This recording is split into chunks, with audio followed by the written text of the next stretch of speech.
So lovely to see you guys. It's been a little longer than a week this time. I really kind of missed this. So, hi. Hope you all had a wonderful Thanksgiving and well on your way to finishing that Christmas shopping. So today, before I get started on my main subject, I do want to share some lovely updates on Bloodlily. First of all, I am deep into actual hard edits on chapter 22. Yay! After I'm done with chapter 22, there's only 5 more to go, guys. 5 more chapters. So Chris, if you're out there, we're going to have to talk cover real soon. So moving steadily along and very excited about it. Everything's turning out awesome. Really excited about the changes. So my second update for you guys on Bloodlily.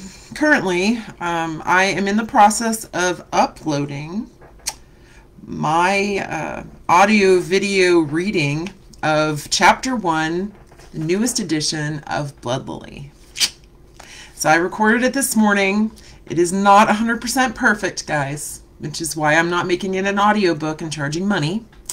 But I hope you guys get excited about it. It's going to take a while to upload to my YouTube channel, which is where I'm going to have it. I will have links here on the Facebook page, and then I will also have it embedded on the website as well, JennyEllenBooks.com. But it is pretty much going to be an exclusive to my YouTube channel.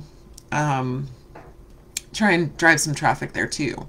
Plus, the reason I wanted to keep it mostly to the YouTube channel is that I created a playlist called Bloodlily and put that on there so that when I finish the videos, you know, as I post them, people can listen to one and it'll automatically go to the next one. So it'll kind of be like an audiobook that you can listen to. So it'll be very cool. So I recorded that. It's going to take a while, like I said, to upload to my YouTube channel because I am doing high quality video and audio. So it's got like another hour and a half before it's done uploading. But it will be up today, and as soon as it's up, I will post links here on the Facebook page. Keep you guys in the loop. So today I wanted to talk a little bit about some of the obstacles that we face as writers. And these don't only apply to writers. This also applies to pretty much any hobby or passion that you have that you don't get paid for, like primarily. That's not your day job. It's tough. It's very tough when you have a day job, but you also have like a second career path that you're extremely passionate about, that you wanted to devote all this time to, but you just can't because, unfortunately, bills have to be paid. And as I've said numerous times, being an independent author does not pay well, at least not in the beginning. So hopefully that may change. In 8 days, I have my interview coming up with the people at Voyage to discuss the possibility of putting Bloodlily out there in front of producers. My ultimate dream would be to see Bloodlily and the resulting books as a TV series on either Netflix or Amazon Prime. That would be my absolute goal. I would love it. It'd be fantastic. Yeah, I'm really amped up right now too. Also because of the part that I'm working on in Bloodlily right now. It's extremely emotional, and it's usually the point in the book where people that know me and have my phone number or are friends with me on Facebook, they usually message me in some form or fashion and yell at me. They're usually like, I hate you and I love you at the same time. Oh, how could you do that? That's usually the part where people do that. And it's fantastic. God, it's so emotional and so raw. And I love it so much. It's totally necessary, but just absolutely gut-wrenching when it happens. It's one of my favorite parts in Bloodlily, honestly. Speaking of favorite parts, slightly off topic, but I do want to talk about this for a very quick second. The whole thing about breaking stereotypes in movies. So I watched an interesting movie on Sunday with my fiance called The Hunt. I don't know if anyone's seen this. It's available through Comcast right now. It's free. Hi, Joanne. Nice to see you. Yes, you have to get Netflix or Amazon Prime eventually. It's a good deal. I've had Amazon Prime for a long time because, free shipping.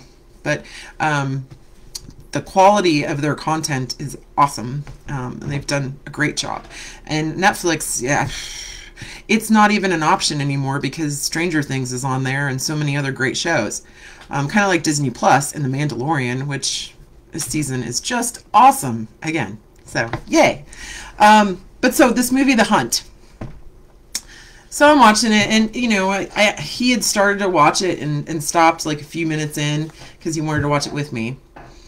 And so he told me, because I asked him, like, what is it about? And he's like, it's one of those hunting humans movies. And I'm like, okay, that's been done to death, but sure, let's watch it. So in stereotypical fashion, like, they focus on this one skinny little tiny delicate blonde in the very beginning of the movie. And it's that kind of focus that immediately makes you know that this is going to be the survivor of your film. And then when some of the action starts to take place, she bumps, and she's a recognizable actress too. She was in Scream Queens, which you just wanted to punch her in the face the entire series. And she was also in The Coven, which was American Horror Story. I think season 3 was The Coven with the witches. She was the head teenage witch that you just also wanted to punch in the face. Like, that's the character she plays. And she's in this annoying, like, light blue jogging outfit with a little puffer vest and stuff. Again, you want to punch her in the face immediately. She hasn't even opened her mouth. In fact, she has like this plastic gag in her mouth like everyone else did. So she bumps into this other actor who is also very recognizable. I knew him from Smallville. He played Green Arrow. And he's been in a ton of stuff. So I was like, oh, I know her. I know him. Okay, well, maybe this will be an okay movie. And then immediately, the blonde gets shot in the head. She's done. I was like, oh, well, that's awesome. It broke a stereotype and killed off the survivor. First thing. That's awesome. And then the guy who was Green Arrow steps on a landmine and bites it. I'm like, whoa, crap. I thought he was going to be the survivor now. Okay. And then this quasi-famous actor, I can't really place him, but he runs with a group and kind of is leading them to this gas station. I'm like, okay, so he's the survivor guy. So he's the guy. Okay. And then he dies. Like, I love this movie already. I just love it. So the survivor of the movie winds up being like one of the very last people. And she's weird and quirky and fantastic. Like, it was a great movie, and I highly recommend it. It was a lot of fun, and probably one of the better, like, hunt humans movies that I've seen. It's not super gruesome.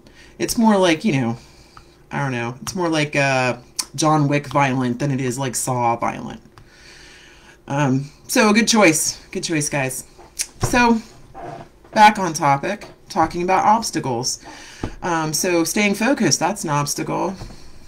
Not staying focused actually is an obstacle that I suffer from all the time because, anxiety disorder plus ADHD.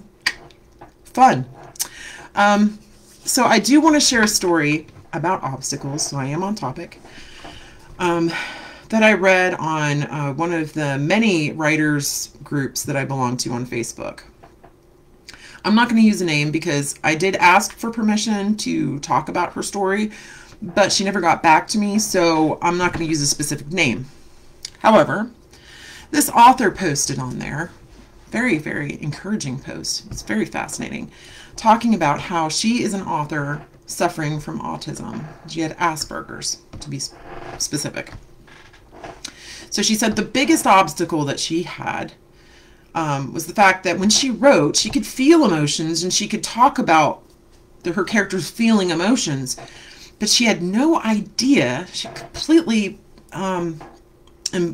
oblivious to how to interpret that in body language. Like she couldn't interpret body language herself, and she couldn't put her emotions into body language in her characters to show that. So it was just her telling the audience what, you know, her characters were feeling instead of showing them through body language. So the way she overcame that is she would frequently use Google and look up, you know, what is the body language for showing sadness, things like that. And she used that for her work. It was very fascinating and a lot of dedication, because, I mean, I do a lot of research on Google, but yeah, that's an extensive amount of research about body language. So my hat's off to her for that. That's fantastic. Usually when I research on Google, I'm researching places like hotels. That's a big thing. My people tend to travel. I research different historical facts and stuff like that. And I research, you know, darker things like torture techniques and stuff, you know, that are relevant to the backgrounds of my characters and stuff, especially when it came to book 3. So there's kind of a Greek influence in book 3. So I did a lot of research into ancient Greece and some of the myths and things like that. So I do a lot of research that way, but, you know, researching just basic body language that's a huge task. So some of the other obstacles that we face as authors, the biggest one being time, especially if this is not your full-time job. Like, it's not mine. I have a full-time job as a registered nurse in a step-down unit from ICU. It's very stressful, which is why I typically work 2 days in a row and no more than that, because after 2 days, I just can't take the alarms and the bells and just the high demand stress and running my ass off for 13 hours. Like, it's tough. And over the holidays, we were extremely short-staffed. And so I helped out by picking up a Friday and, you know, running as charge nurse, which was fun. I haven't done that in a while. But I wound up working 3 days in a row because of that. And, yeah, it reminded me why I only work 2 days in a row. It's bad. I just get so grumpy after day 2. I need some time. I'm ready for my break by then. But all part of the team helping out. So, well, not to mention there's a bonus, so I get more money. So, you know, other motivations. But finding time is tough. And right now it's easier because the kids are in school. But with COVID and especially the resurgence and how the numbers keep rising and rising and rising, especially here in Pennsylvania, I do not hold out much hope that school will be in session in person for very much longer. We'll probably go to cyber school, which is going to cut my time in considerably. Because hand in hand with time is quiet. I have a hard time focusing when I don't have a quiet environment. And it doesn't have to be like completely silent, but screaming children really grate the nerves. My 2 boys, who are 6 and 8, love Fortnite. They are huge Fortnite players, and they really get into it, and they really scream at their Switch. They have their little headset, and they're like, "Don't leave me to die! Come save me! Come save me!"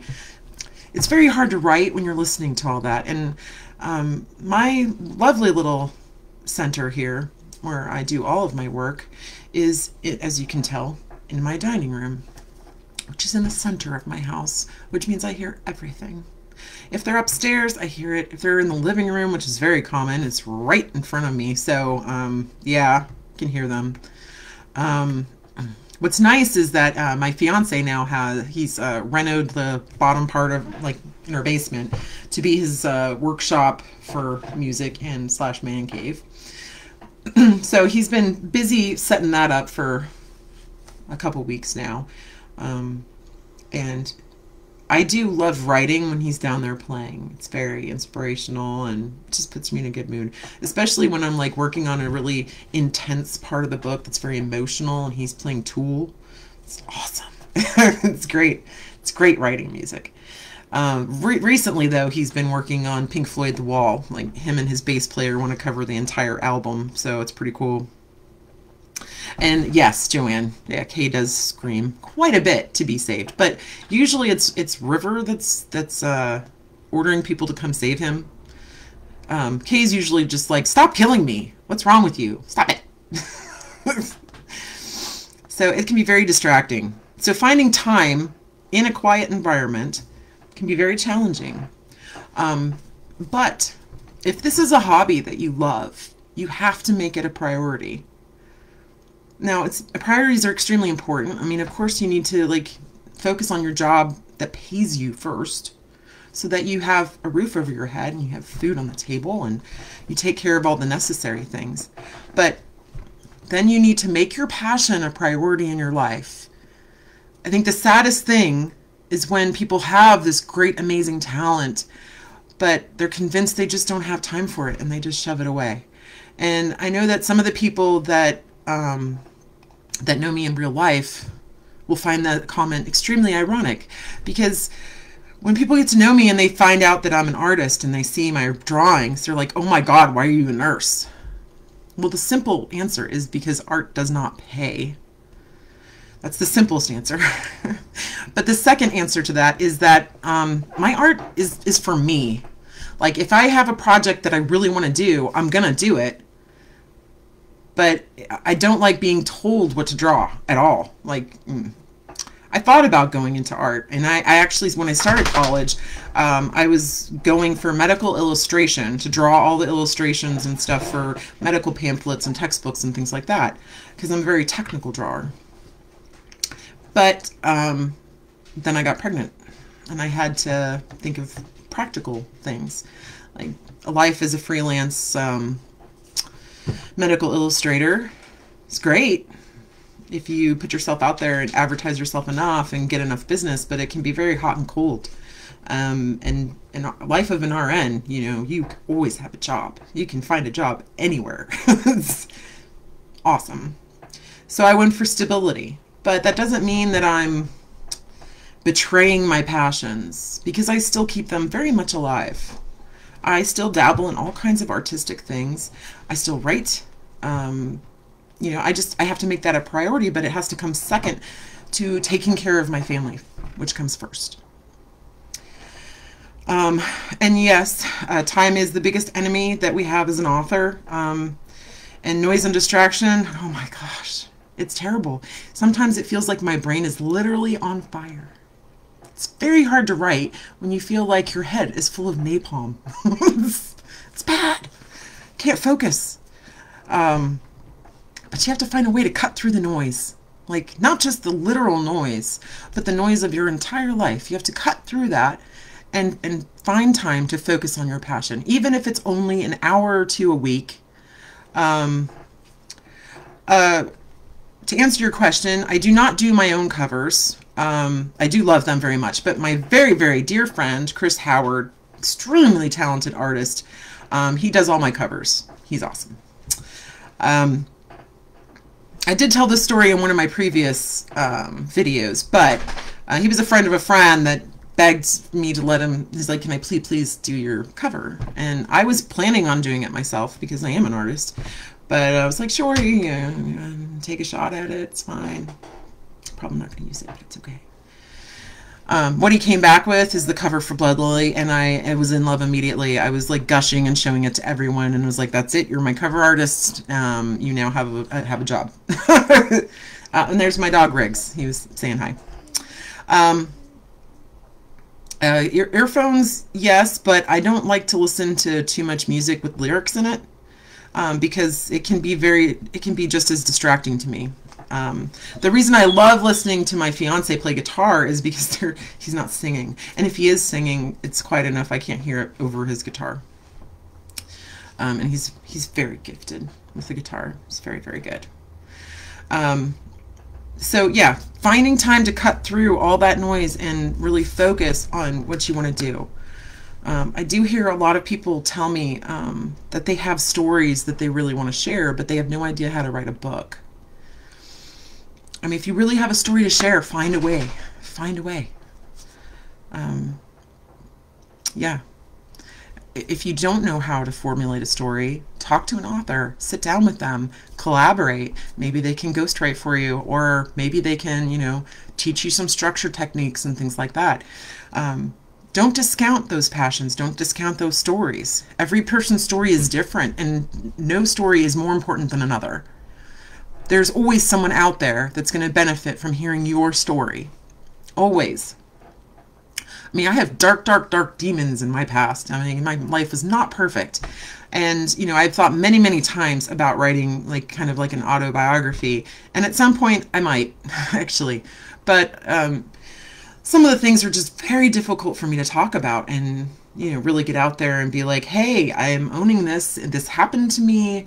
Let me share my experiences. Although I know there are plenty of people out there that would benefit from hearing those stories.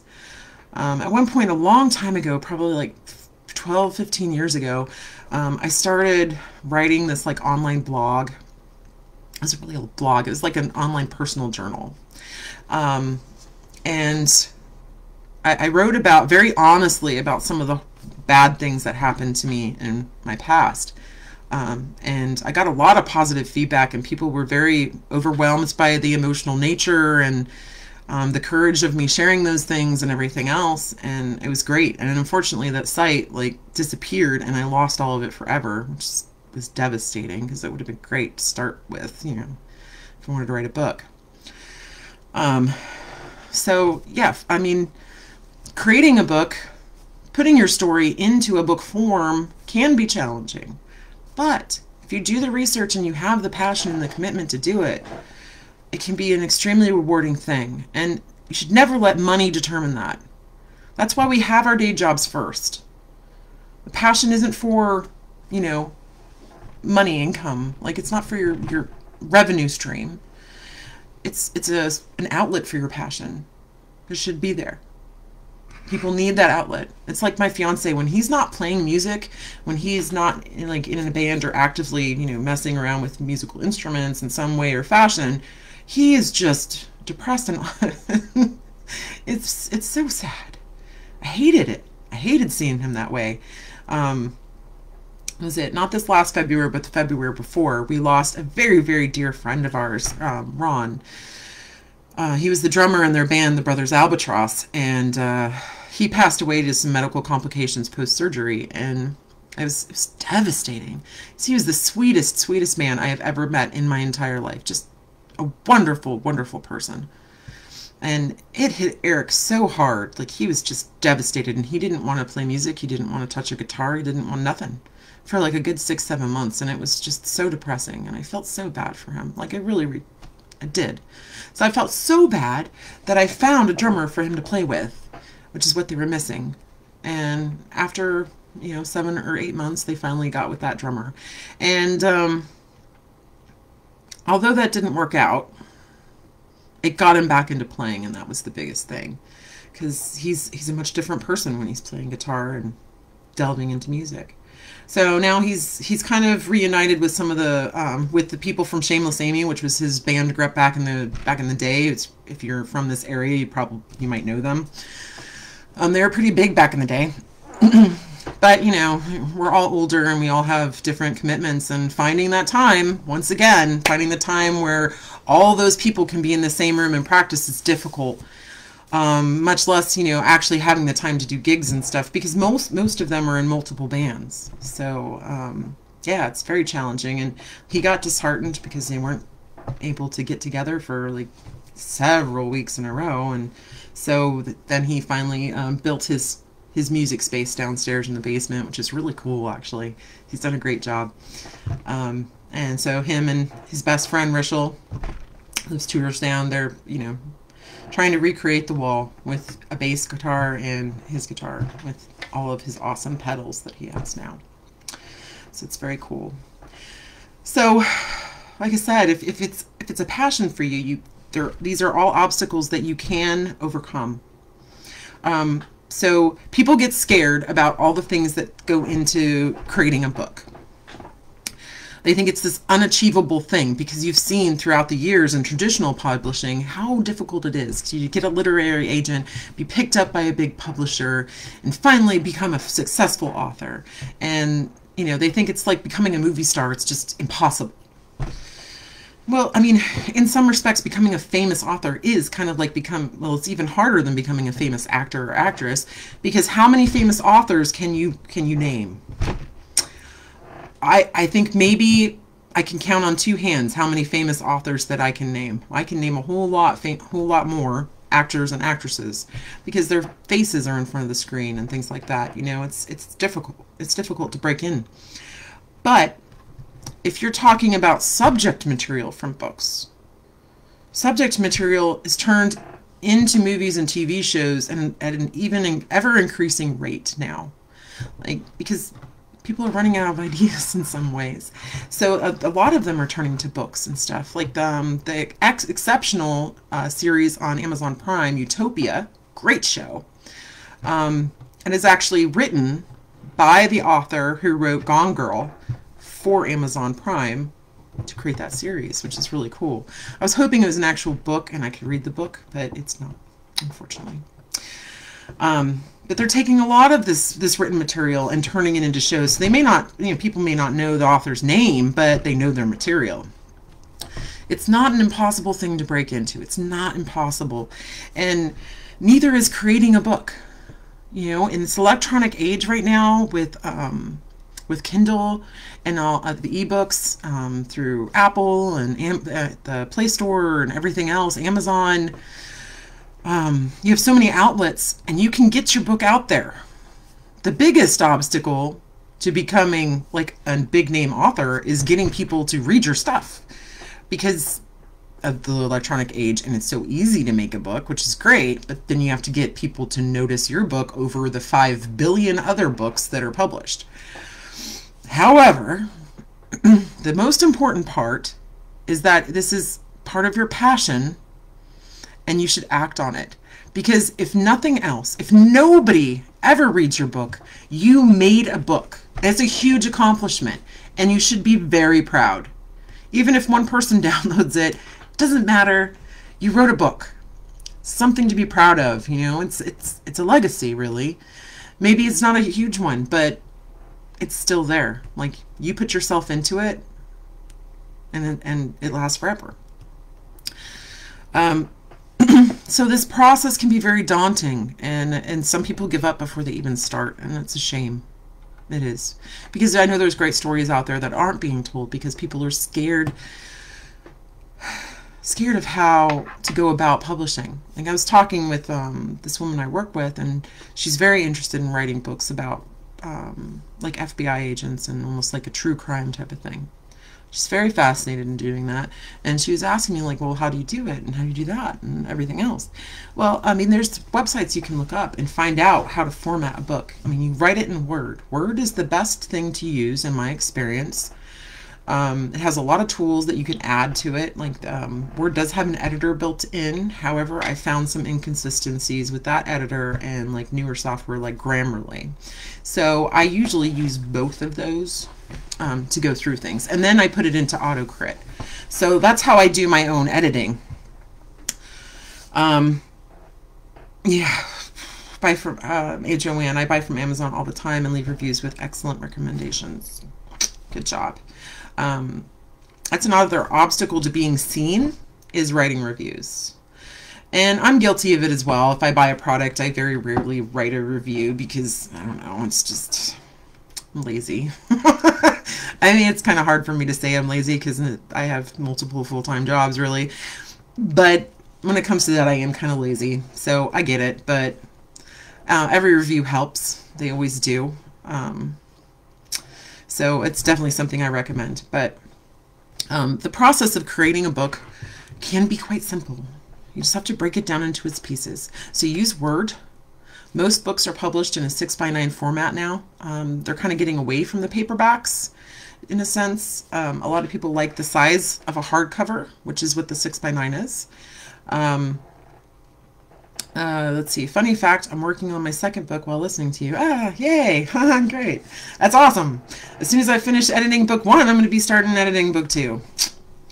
And then maybe eventually I'll get back to writing book 3. Well, not eventually, or maybe. I will at some point. You know, just takes time.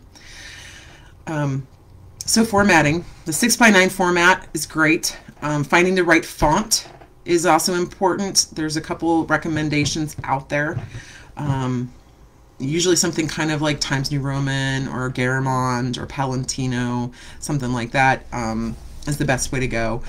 I went for a stylized font for my chapters now, which is really cool. I think it's chapter 1, and it's kind of this kind of rough, almost, well, not super rough, but kind of rough font. And then I have this cool line divider underneath it that has a little bit of splatter on the side. So I think it really conveys the feeling in my book more, which is important. Like, I think the visual elements of your book really truly need to convey the general feel of your book. So when I was picked up by Indie Gypsy Publishing a year and a half, 2 years ago, who are now out of business and totally ripped me off, by the way, never paid me a single cent. So, when they picked me up, they insisted that I had to change my cover. I was not happy about that because I love Chris Howard's work and I didn't want to change any of it. So they finally agreed to let me keep the cover image, but they wanted to change my font on the front. So I was like, oh, well, okay, fine. So the first sample they sent over to me, I immediately rejected because it did not convey the correct feel of my book. It was this curly, pretty little script that was all delicate, and it made it look like a, I don't know, like a Sex and the City book or something. And like, this is Blood Lily. It's violent and emotionally gut-wrenching. Okay, you can't just use this girly little script on the front. It's awful. You can't do that. So I was like, absolutely not. You have to change that. You need something more serious, something darker. Like you have to convey the feel of the book from the cover. Like the woman has her hand firmly clenched in her hair. The original cover had the letters like dug into her back. Like it was dark, and I love it. And it's coming back. So happy about that. So the covers are very, very important because everyone judges a book by its cover. It's not just a stereotypical thing. It's not just a catchphrase or something. Like, it's very true. Even on online books and stuff. The first thing people look at is the book cover.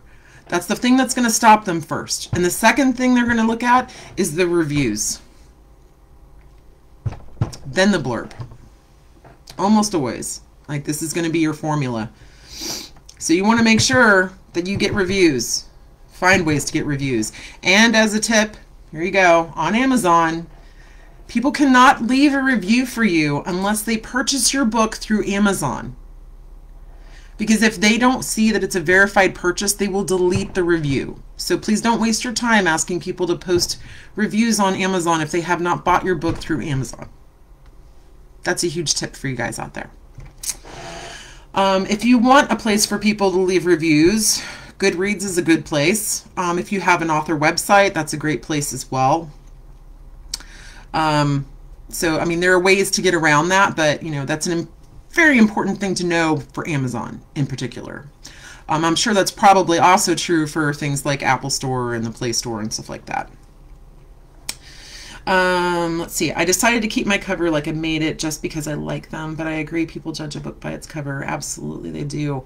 And I'll tell you, like, as an artist, I guess it's a little easier for me to critique book covers because of color theory and stuff like that. Because it's not only important to choose the right font for the front of your book, the size is important, the placement is important, the color is important. Using color theory is very important. You want the name of that book to kind of pop out at people, but also fit the background. So I've seen a lot of book covers lately with like fluorescent fonts on there, like bright, bright, bright fluorescent purple is a big one, and bright fluorescent blue. in a very like kind of realistic background, it just doesn't mesh well. Yes, it jumps out at you. This is true. But the more grounded in color theory it is, the more organized it looks. Simple, clean lines, easy to read from a distance. Those things make it look professional. People want to read professional books, books written by professionals. So then the more professional grade your book cover looks, the more likely people are to read it. So people like Chris Howard, my very dear friend, which you can find on my Facebook page, they're very important. You know, building those relationships with someone that can do those things for you. It's very important. And it's important to collaborate with your book cover artist as well. If you don't like something, you need to tell them. It's very important. Like when Chris came back for the cover for book 2, the original cover, I hated it immediately. I won't lie. I was like, oh, no. Oh, no. First of all, it revealed way too much about the story right on the cover, which I didn't want to do. Like, I don't want people to know exactly what's going to happen in the book just by looking at the cover. I mean, it should match the tone of the book. It should fit into the book somehow. But it shouldn't tell the entire story on the cover. So I was like, this is what I want. Can you do this? So, you know, I told him about how, like, the second book is called Rose of Jericho. If you haven't seen it, all my books have kind of like a plant name is the thing. It just kind of went that way. Like, Blood Lily was always going to be Blood Lily when I wrote it, because the main character's name is Lilith. The people that love her and are close to her call her Lily. And it's very bloody. So Blood Lily, and it's also a flower. I thought it was really cool. So book 2, I wanted to keep in that vein with a plant name. So I chose, because it was very appropriate, Rose of Jericho, which, if you don't know what that is, it's this little ball fern. I have one back near my kitchen, actually. But it's a little ball fern that dries out, and it's very brown. But if you put it in water, it will turn green and blossom infinite amounts of times. Like, you put it in water and it blooms, it's green, it's beautiful, and then if you don't water it, it, you know, shrinks back into a ball and turns brown. But if you add water again, it'll flower and turn green again, like over and over and over and over. It's a very cool plant.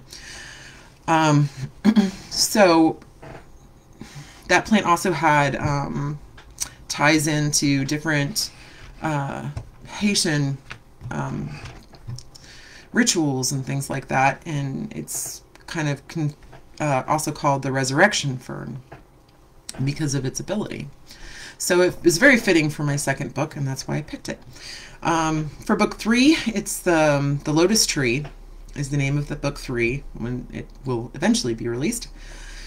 Has an amazing cover, which, you know, you guys see. It's displayed in my banner on the top of my Facebook page, because I just love that image way too much not to share it. It's going to be great. But it has a lot of, like I said, a lot of Greek influence in the book. So the lotus tree was kind of like this mythical plant from ancient Greece. So it was very, very fitting, and will be featured in the book too, which is why it's also on the cover.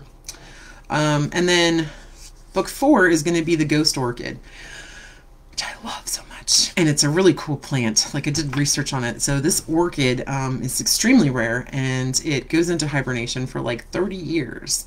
And it only blooms like once every 30 years. It sprouts and grows and blooms this beautiful white orchid, and then disappears for another 30 years. It's very cool. So taking some of that is my inspiration too. So Blood Lily came after the fact. Like, once I wrote it, I was like, yeah, Blood Lily is the name. Rose of Jericho was kind of at the same time. I was coming up with the idea, and that fit it. The Lotus Tree was definitely after I started writing it. I was like, I need to find something, and it went through a few different names, and I finally landed on the Lotus Tree. Book 4, I was looking for interesting plants and came across the Ghost Orchid, and that helped create the overall story arc for book 4. So, you know, the book names are kind of tied in closely in different ways with the writing material. So getting a good book cover, one that's going to be eye-catching and stuff like that, it's a very important part of publishing. So yes, it's an obstacle, but there are people out there that can help you with that obstacle. Like there are some out there that, you know, they're not cheap, but they do really good work. There are others that are fairly new at it, but they might do excellent work, but maybe they'll work with you and not charge a whole bunch. If anyone's really looking for a cover artist, Chris Howard is very, very gifted and does a lot of covers, not just for me, but he also does all of Selena Grace covers. Those are great too. Does a great job on those. They're cozy mysteries, if anyone's interested in that. So the bottom line is these obstacles can all be overcome. It's just a matter of harnessing your passion. And part of that is staying invested and interested in your projects. So it's easy to get overwhelmed. It's easy to get burnt out, especially when you're working really hard. Like for me, going back through Blood Lily for like the 50 millionth time, it's hard for me not to just want to give up and be like, oh God, can I just be over already? It's just taking forever. But one of the things that keep me very invested in my work is this right here. When I decided to do my first live stream, I was just like, hey, let's do this. It'll be kind of fun. You know, I see people doing it, especially now with like when the quarantine started and I started seeing like all these videos from people from The Office and Parks and Rec and stuff like that, you know, talking online and doing videos. I was like, well, that's really cool. Maybe I'll just, you know, reach out to my fans and say hi, give them a few updates and stuff. It'll be cool. And then I started talking more and I liked it. It's very therapeutic and people seem to benefit from some of the things that I said, and that's fantastic, and extremely grateful for that. So I wanted to share some of the things that I know and I've learned through my process. It's because it's been a long journey. I self-published Blood Lily originally on January 1st, 2014. So it has now been 6 years in the process of Blood Lily since the first time I published it. So this will be the final edition. And like I said, I am currently in the process of posting the very first installment of me reading the latest edition of Blood Lily on my YouTube channel. If you want to find it, all you have to do is go to YouTube and search for Jenny Allen Books. It'll be under a playlist called Blood Lily. I will, like I said, share the link once it's finished uploading and stuff like that too. So my advice out there I'm throwing out there, for staying invested in your work and interested and fired up and fueling that passion is find other people that appreciate your work. Find a test bunny out there. Like for me, when I was originally writing it, it was my friend Emily Kirk. She was the first person I let read it, and she loved it, and she kept me going. She was just like, I really love this part and that part, and it gets you excited, it gets you fueled up, and you're like, yeah, okay, I can do this. This isn't complete garbage. This is awesome. Like, yeah. So find those people that help fuel that passion. And the wonderful thing about Facebook is there's so many great authors out there, and we can all help each other and keep each other fired up and enthusiastic about the things that we're working on. So share your things. Share some of the stories and stuff that you're working on. Share some of the stories about you writing those books. Even if you don't want to do videos, that's fine. Not everybody wants to do videos or talk endlessly at a camera. That's fine. Share posts. If you have a great idea, share it. One of the things I'm going to talk about real quick, because I know that there are other authors out there that actually watch these, which is great. I am looking at creating a compilation book because God knows I don't have enough going on in my life. I should just shut my mouth and concentrate on finishing Blood Lily and then work on my wedding that's coming up in May, which is way faster than I realized. But when I get an idea in my brain, I just can't let it go. So I'm calling out to any authors out there that like to write scary stories. It doesn't have to be a horror story. It doesn't have to be a gross story. It can even have a little romance in it, as long as there's some kind of thriller element to it. I am looking for authors. I have a great idea. I want to do, I'm kind of scared to mention this because I don't want someone to steal it, but yeah, okay, I'm just going to say it.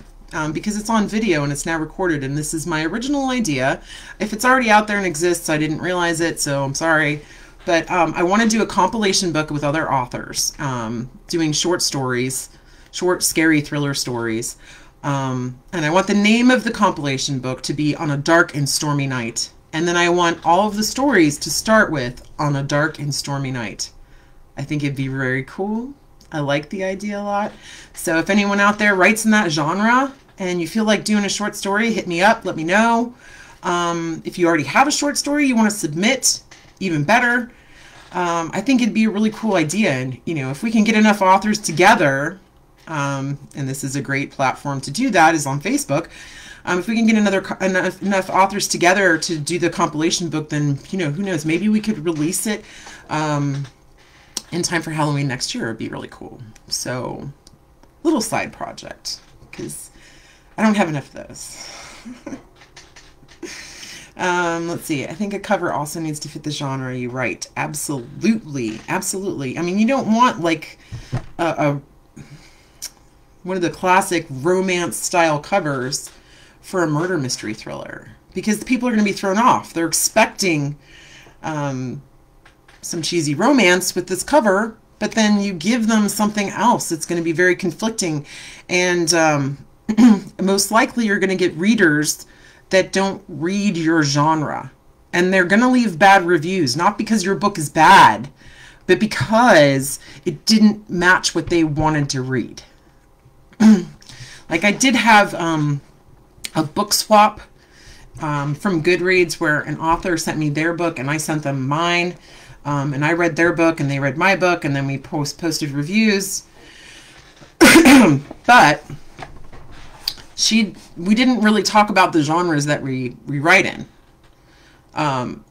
Hers was all right. It was pretty good. The writing was sound, but not really my type. I left a good review because, you know, it did keep me going. I read the whole thing, but it wasn't really kind of the subject material I was into. And she left me an okay review because it wasn't at all the kind of stuff she was into reading. And she even admitted that in her review. She's like, she definitely did not like the book, but that's not because of the writing. It's not because the story was bad or anything like that. It's just because this isn't the kind of thing she likes to read. So that covers, it's crucial. A lot of people discount it and they're just like, oh, I'll just take this image and slap something on it. Not a good idea. Collaborate. You know, if you're not sure about your cover, ask other authors, ask artists, get their opinion. Get my opinion. I don't care. Send me your book cover and I'll tell you what I think or adjustments I would make. That's fine. I don't mind doing that at all. So yeah, help each other. Together, we can build a better community and produce better products that people want to buy. So I strongly, strongly believe in that. It's just a crucial idea. Like if we collaborate with each other and help each other, it can be so much better. So called beta readers are very important. Yes, they are. I think you're right about the idea thing. Absolutely, that's cool. Right, dark fantasy. So, oh, yay. Yay! So I love collaborating with other authors, and it's a lot of fun. And especially like with a writing prompt like that, it leaves so much room for interpretation. You can do whatever you want, but it's kind of like a classic start, like Once Upon a Time for scary stories is On a Dark and Stormy Night. So absolutely, send me your book covers. I will take a look at them. If there's something I would recommend changing, I will tell you. I will tell you. Another thing I will tell people out there that are new to writing and book covers, it is very, very important that you own the rights to the picture that is the basis of your cover. This is a very important thing. So my picture for Blood Lily originally was like a white spa picture. It was just this girl with red hair, like holding her hair up, and she saw her back, and she had a little lily on her rose, you know, a lily on her shoulder, and it was, you know, it's meant for a spa advertisement or something like that. But I found it on a website that you can buy the copyrights for those pictures. They're stock photos. So people create these photos in order to sell them to companies to use for advertisements and stuff. So I bought the rights to that picture and then gave that to Chris Howard, and then he created my cover, and now that cover is mine and mine alone, and no one else can use it without paying me royalties. So it's a very important thing. And when you're using font, especially specialized font on your cover, it's a tricky loop here. If it's extremely specific, that font, make sure you own the copyrights to that as well. Like, it's a big thing that people don't realize, is that fonts are copyrighted as well, especially when they're so unique that you absolutely know there's no doubt that that belongs to that person. So there are websites out there where you can search for fonts based on the fact that you can use them for free. Some of the fonts out there are, what are they called? I can't remember the term right now, but like they're open source, like, and anyone can use them. And you can use them for advertisements. You can use them in order to make money. And there are other fonts out there that are copyrighted that you cannot, flat out cannot use on anything that's business related, that's within your business, whether it's an advertisement or a product. You can't use them. And there's other ones out there that you can buy the rights to, just like photos. Photos and fonts, same thing, same deal. And I didn't know about that until recently, when I was looking for a cool divider for my interior of my book and a cool font for the interior of my book. And I had to look at special sites that had open source materials that I could use without having to pay for them. So yeah, I definitely recommend looking into that if you're in the process of making a book cover or something like that. So big important like announcement there for you guys. So there are tons and tons of obstacles to your passions, whether it's writing or art or anything else. But the important part is not to succumb to those obstacles, because they can be overcome. Like, there's very few obstacles that can't be overcome. If you really want it, go after it. Like, one of the things I remember talking early on with my fiance when we got together was the fact that, like, one of his past girlfriends had, like, told him that he just, like, you've reached a certain age, you should just give up on guitar and stop playing. I'm like, that's absolutely ridiculous. I would never tell you to stop playing guitar. Like, it's not like he's out there and, like, doesn't have a day job, and he's out there, like, trying for all these, like, 1 in a million shots and playing, like, bars all the time and stuff like that. I mean, it's not like that. Like, he has a regular daytime job. He makes really good money, you know, pretty much sometimes more than I do. He's responsible. He takes care of his family first, but he always finds time for that passion. And I love that about him. And I really encourage it in everyone else. Because it's so easy to get caught up in the daily grind and, like, the desire to have this or have that and material needs and things like that, that people just kind of dismiss the things that make them feel alive inside. And that's our passions. That's the flame that flickers inside. And if you don't fuel that flame, it just goes out. And then what's left? Your day job and bills and a lot of material crap that you don't need. Now, my house isn't exactly sparse, as you can see in my background, which changes all the time. Today I'm joined by a cute little baby Yoda back there. There you go, on that side. Caden lost his, and he's kind of devastated, so I picked him up another one today. Shh. I just found it. Baby Yoda was hiding, and I found it. So it's not like I don't have stuff. Trust me, we have tons and tons of stuff. Way too much stuff. But priorities. Setting priorities. Like, when I'm looking for Christmas presents this year, I was like, I could get something that he really, really likes that's like almost $400. Or I could get something else that he likes that's only $100 and save money towards the wedding. Let's do that. So making choices. If I want to have the opportunity to utilize the services from like Dorrance Publishing, who I'm talking to about ways to make my book returnable. I talked about this before. If you want to get into big stores like Barnes & Noble, Books A Million, Target, your book has to be marked as returnable, which means that store can return the books if they don't sell. A store won't carry your books unless they're marked returnable. Unfortunately, with print-on-demand services like Amazon, that's not possible. So yes, the book is available to those stores and they could purchase it and put it in their shop, but they're not going to because they can't return copies if they don't sell. And then they're stuck with them. They don't want to do that, especially on an unknown author. So I'm hoping to utilize their services to make my book returnable and some of their publicity elements to get the word out there and hopefully get into big stores like Barnes & Noble, Books A Million, and Target. It'd be great. But if I want the ability to do that, it costs money. It's not free. The great thing is, you know, I get royalties immediately. I don't have to wait till they recoup their money to start getting royalties like a traditional publisher does. I mean, people think that we just get advancements to write a book, and then we write the book, and then we start making tons of money. That's not how it works.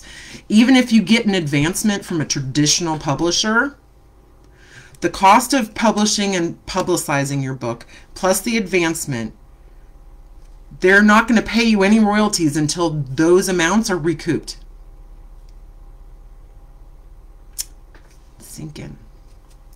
So, publishers like Dorrance, who've been around for 100 years now, they offer those services a la carte where you pay up front for them. So I might be paying like, you know, $3,000 to $5,000. But as soon as one book sells, I get royalty on that book. So it's kind of like, do you want to pay now or later? I would rather pay the stuff up front and know exactly what I'm getting into. So that's the route I'm hoping to go. But if I want to be able to do that, I have to make sacrifices in other places. So you have to set your priorities. If you want to overcome obstacles, setting your priorities is step number one. You have to know how much time you can devote to your passion if it's not your primary like moneymaker.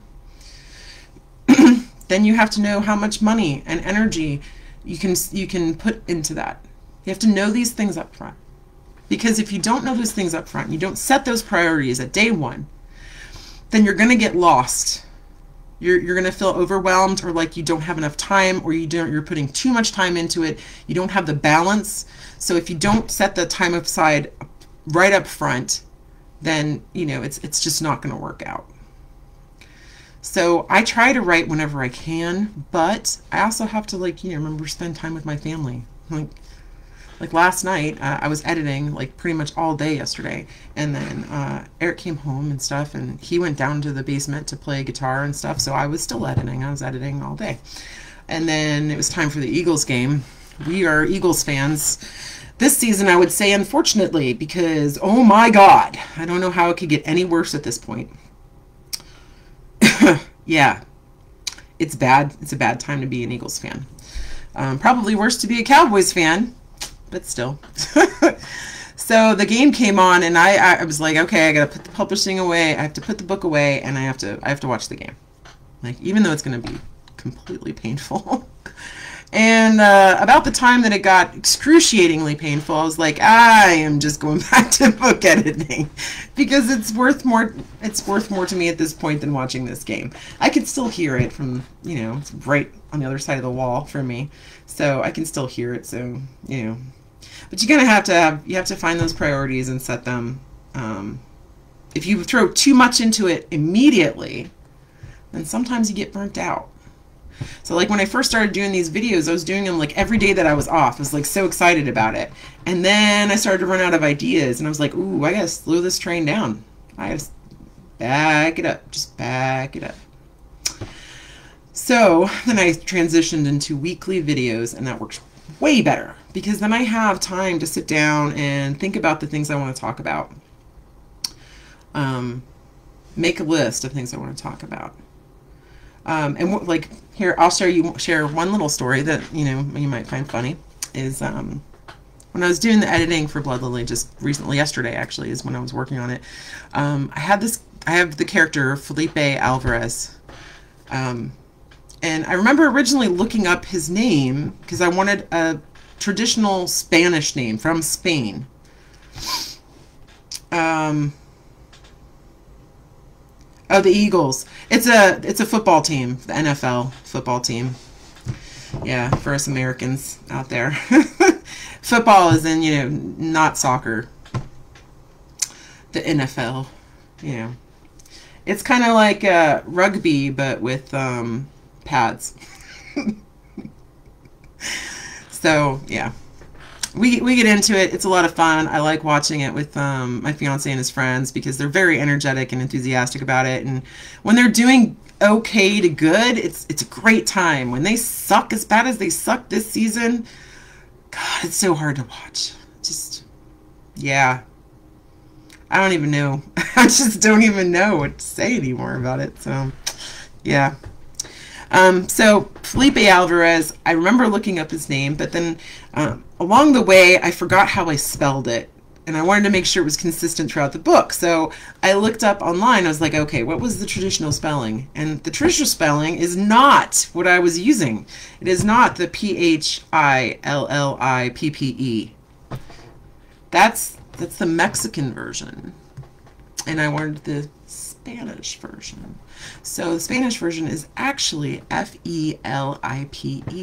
So that will be fixed in Blood Lily and in book 2.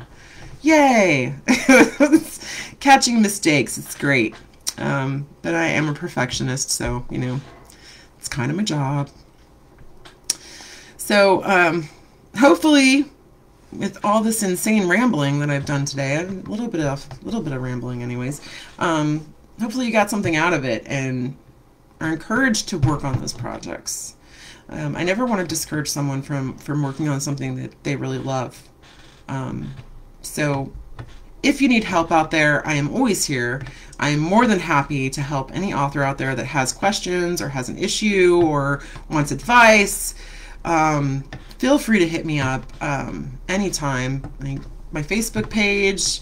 You can reach me on my website, which is Jenny Allen Books. And don't forget that I am posting installment number 1, chapter 1. It is the full chapter 1 video on my YouTube channel, Jenny Allen Books. So definitely look for it later today. I will post the link here on Facebook. I will embed it also on my website, so it'll be there. So definitely look for that. In the meantime, if you guys have any questions or anything you want me to talk about specifically, let me know. I'll be doing my next live stream next week. It'll probably be Thursday, because I work Monday, Tuesday. Wednesday is Cyber School Day, so I do not do videos on that because God knows I have enough to deal with on Wednesday. Usually I just have the 6-year-old to teach, so, you know, that's not too bad. He does pretty well. But when you're trying to handle a 6-year-old and an 8-year-old at the same time, it's very difficult. It's not fun at all. And unfortunately on Cyber Days, they have like specific times that they have to have like these Zoom meetings and stuff with their teachers. So it's not like you can just help one kid and then go help the other, unfortunately. So they have to make my life difficult. So please have faith in your passion. If you have questions, please feel free to hit me up. Like I said, I will drop the link for the video here coming up hopefully soon. And if you guys have any things you want me to talk about for next week, let me know. I'm always welcome ideas. If nothing else, if I can't think of anything else to talk about, I'll just do another character spotlight. It's fine. I don't mind talking about my characters. I like them. They're all great in their own ways. So thank you guys for joining me. I definitely appreciate it. I always appreciate your input and your feedback. It's great to see new people here while I'm talking. It's awesome. And thank you guys very much for joining me. Until next week, have a great day.